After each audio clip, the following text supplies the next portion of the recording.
Cigarette. Whether he lives or dies is in the hands of his loved ones. They're speaking for him because he can't speak for himself. Except there's a problem, and a big one. They can't agree on whether he should live or die. Here's John Larson. Can you shake my hand? You ever had a dream, a nightmare where you couldn't move, you couldn't talk, you couldn't scream? Mm-hmm. We've all had the nightmare. Yeah. And he's living it right now. Yes, he is. He's in the nightmare. He is. Somewhere behind these eyes, Robert Wendland lived. Paralyzed, unable to communicate, he was trapped. While the people around him wondered, was Robert fighting to stay alive? I believe in my heart that he would want to live, to see his children grow up. Or yearning to die? How would you feel being shut in a cage, screaming for help, and there's no one to answer? The story of Robert Wendland is either one of hope or horror. It is a story of what happens when a man fails to write down his last wishes and then must silently witness while others decide if his life is worth living. Robert and Rose had been married for almost 15 years and had 3 children, Katie, Carrie, and Robbie. He was great with the kids. I mean, he loved his children. His children were his life. At 40 years old, Robert was strong, handsome. He worked hard, selling engines for boats and trucks, and played hard. Robert was a heavy drinker. His descent into darkness began one night in September 3 years ago. He was driving home in his pickup truck around 10 p.m. when he steered up a ramp to get on the interstate and lost control. The truck skidded off the shoulder and rolled end over end. Robert was thrown from the truck. When police tested his blood for alcohol, it was more than twice the legal limit.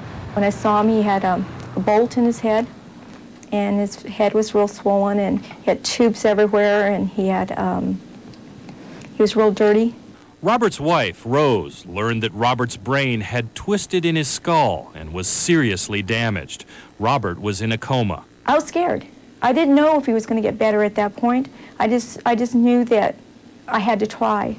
In the first few days after the accident, a respirator kept Robert breathing. After about 4 days, they took him off the respirator, and he just kind of like flatlined right away. And that scared me, and they asked me at that time, do they want for me to put him back on? And it was like, yes, give him more time. It's just going to take more time. Doctors waited several hours, and as they tried to remove the respirator one more time, Rose prayed. God, I said, we're going to try one more time, and if it lasts, that is a sign. That is a sign that we're going to keep trying. If it doesn't make it, then we'll just let him go, but if it makes it, that's a sign. And? And he made it.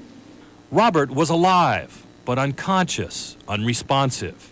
He was beginning a struggle for survival that would surprise doctors, challenge lawyers, and bitterly divide his family. In the weeks after his accident, it appeared Robert was fighting hard to live. His body twitched, his fingers moved. They were small signs of life. Yes. And you thought, he's coming out of it. Yes. At roughly the 6-week point, Robert came out of his coma. But strangely, he did not wake up. His eyes were open, but he was not conscious. Doctors told Rose, give him 6 months to a year to show any further signs of progress. So Rose and her children waited, visiting Robert twice a day. I just knew I had to try because we had a life and 3 kids, and I can't let it go. Robert knew what it was like to grow up without a father. The oldest of 7 children, his mother Florence raised them alone. Their 3 different fathers all absent. Family life was not easy, and alcohol made things worse. Michael Hofer is Robert's younger half-brother, and as adults, his closest sibling. Right after the accident, you were hopeful that he might recover? Oh, yeah. I talked to Rose. I says, he's going to be okay. Give him a little time. Let him come out of the coma. Even though doctors had offered slim hope, in January 1995, 16 months after the accident, Robert took another step towards consciousness. Can you shake my hand? For the first time, he showed signs of awareness. He'd move his hand or lift his leg when asked. But still, he could not talk, walk, or eat on his own. Rose and Michael kept a devoted watch at Robert's side. Mike went just about every day for the longest time helping me. Can you shake my hand? Stretch his arms and legs so that, to me, I thought when he came out of it, he'd be able to just get up and walk. Move your hand up and down. But Robert's improvements were frustratingly subtle. He was stuck in a bizarre limbo, not in a coma, but not fully aware either. A medical gray area doctors do not completely understand. Can Robert speak? No, Can he feed himself? no, Is there anything there that reminds you of Robert? not at all. In July of 1995, almost 2 years after the accident, the feeding tube, which doctors had surgically implanted in Robert's stomach to keep him alive, mysteriously came out. It was the 4th time it had happened, and it made Rose wonder. After all he had been through, had Robert deliberately pulled the tube out himself? Was he asking to die?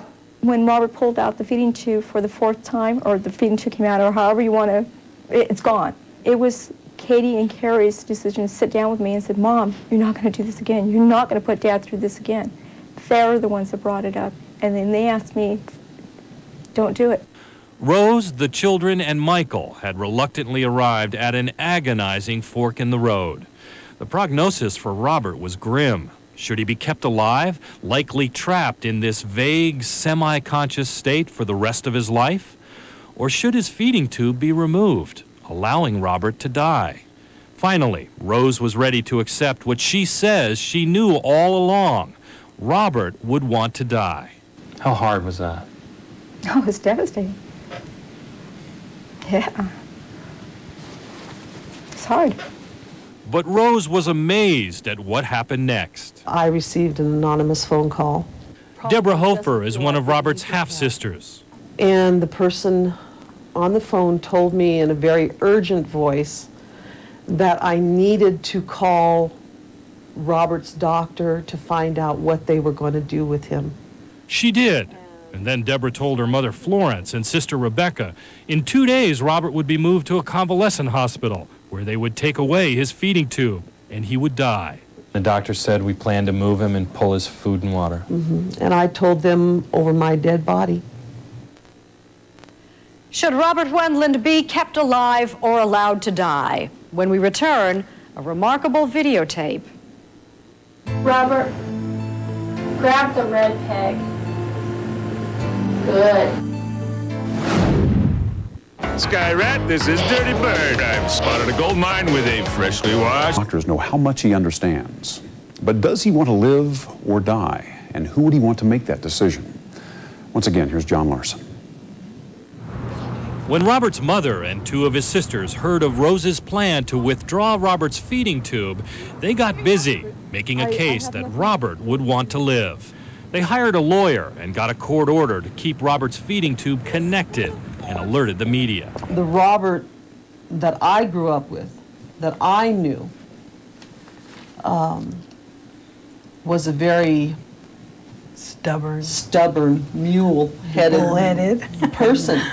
a fighter. Yeah, he He was. would go down He fighting. is. He would not. Despite the lay doctor's bleak prognosis that Robert would never significantly get better, his mother, Florence, and his half-sisters, Rebecca Vinson and Deborah Hofer, told reporters that 22 months after the accident, Robert was finally getting better, and it was wrong to let him die. They want to do something like this suddenly. They don't want to give us time to adjust. They don't want to give him time to do what he can do. In our special segment 4 tonight, the story of life and death. And then the sisters landed what appeared to be a knockout blow. Okay, Robert.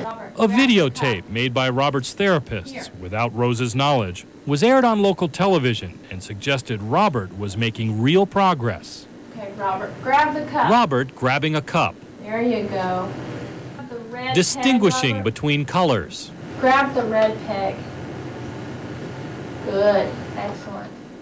wiping his mouth with a Okay, towel, Here, wipe your mouth. and grasping a bean bag. Grab this bean bag, Robert. Right here. It's a blue bag. Good. It seemed to be compelling evidence that Robert, regardless of what the doctors and his wife were saying, was improving. The effect of that tape is very clear. It looks as though he understands commands. He can tell the difference between colors, that he is there. Maybe in a diminished capacity, but he's there. But we know better. I know that it's been over a year later, and he can't even do the same things that he did back then. Rose says, watch the portions of the videotape not aired on TV. Portions, she says, show all the times Robert was unable to respond. Grab the ball, Robert. Grab the ball.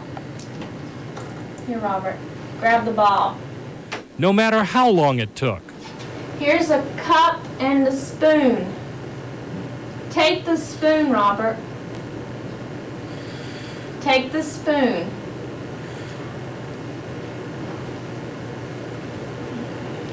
Let you roll. 10 seconds. Robert, cup and a spoon. 20 Take the seconds. spoon. Robert, take the spoon. 30 seconds. Let's just see what he does now. 40 seconds. Okay, that's all right. And he still didn't get it right. Look at how much help Robert needed to Robert. accomplish Hand me the the ball. smallest tasks. Right here, Robert. Hand it to me. Reach. Reach. Oh, you don't want to hand it to me. Here. And how little of what he was doing he actually understood. Touch your nose, Robert.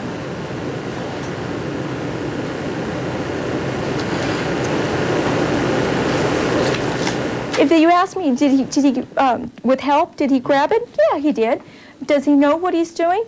I don't think so. You say that the videotape shows that he can understand. Oh, yes. When you tell him simple verbal commands, he will follow through. He can think and follow through with it physically. Straighten your More leg than a out, year and a Robert. half after the videotape was made, Robert's fate is still embroiled in a swirl of legal maneuvering. See if you can relax Doctors, your mind, lawyers, Robert. judges, and therapists all have opinions on what would be best for Robert. The only one who can't voice his opinion is Robert. Can Robert in any way tell you what he wants? No. Can he tell you, I want to die now? No. Do you ever ask him? I've asked him, Robert, show me a sign that you're there. Blink twice, or move your hand, or do this, or show me that you're there. Show me some kind of a sign that you're there. And there's nothing. No response. No response. Not a blink. Not a blink. Nothing. But Florence, Rebecca, and Deborah tell a different story. They say that Robert's mood brightens when he sees them, an indication of his will to live. All of a sudden, he just picked my hand up like this and put it like that. I says, Robert, I says, do you realize what you've done? And he picked it up and done it again. I says, Robert, I says, you kissed my hand. Do you have any doubts that he wants to live? I have no doubts whatsoever. Now, what makes you so sure that he wants to die? If you knew Robert, you know how strong he was. He always wanted to be the provider, you know, and the strong one, and take care of us, and be a husband, be a father. And if he can't do any of those things, you know, he didn't see any point, you know, and just being, existing. His sisters say if you knew Robert, you'd know he was a fighter. He was stubborn. He was strong. He wouldn't give up, no matter what. I don't know what to say about that, because he really didn't have too much, you know, he didn't discuss many things with his sisters. They weren't very close. They don't even know him. In fact, Rose says, Robert deliberately had not seen or spoken to his mother and sisters for 5 years prior to his accident, that his children barely know their grandmother or aunts. Robert's brother Michael concurs. He wouldn't even talk to him. So there's no communication there at all. While Florence and the sisters say they had seen Robert within the last 5 years, none of the family members wanted to say what happened to sever ties. But Rose and Michael maintain that they know best what Robert wanted, because he told them only a week before the accident he would not want to be kept alive in a situation like this. He had been drinking the night before, and I says, Robert, one of these days I'm going to get a call that you either been in an accident, you got killed, or you killed someone, or I says, you're going to be maimed for the rest of your life laying in a hospital bed, you know. And he says, Mike, if that ever happens, you just promise me that you won't let that happen. What were his exact words? Mike, don't let them do this to me. Rose says she heard Michael's discussion with Robert. And this isn't just a story that you've made up. He actually said this. Yeah, in front of his 2 children and myself and Mike. very clear in your Very mind clear. that he does not want to live. Rose says that even Lying though on she a bed, barely paralyzed. makes ends meet on the $24,000 a year she makes providing daycare, you put it she on, rejects just sit on your bed, suggestions by Robert. the sister's lawyer that a $165,000 life insurance policy on on your Robert bed, Robert. is in any way influencing her decision. No one, not even the doctors hired by the opposing sides of the family, can say for certain what patients like Robert are thinking, and they disagree what should be done. Dr. Vincent Fortunes was hired by Florence and Robert's sisters. We always have to be guided by the principle of do no harm, or in Latin we say primum non nocere, do no harm. And by turning off food and fluid on an individual like this, we would definitely be doing harm. Dr. Ronald Cranford was hired by Rose for his opinion. It's the quality of life that counts, not preservation of life. To be severely brain damaged and aware of your condition Head up, Robert. is worse, far worse, than being in a vegetative state. If Robert's feeding tube is withdrawn, he will die within 10 to 30 days. It is possible, trapped inside his mind, Robert understands this. Behind these eyes, does Robert fear death, or does he long for it? He's in a hell that he can never get out of. How would you feel being shut in a cage, screaming for help, and there's no one to answer? Rose says she can live with the decision to let Robert die. It's the decision to keep him alive that haunts her. I feel no guilt at all to allow Robert to have his wish. In fact, that's the only gift I'll ever give Robert. That's all I can give him. No trial date has yet been set for the court case that will eventually decide whether Robert Wendland lives or dies. The case is believed to be the first of its kind in California, and as such, there's no clear legal precedent. Experts say the judge's decision will be guided by three things: the closeness of the family.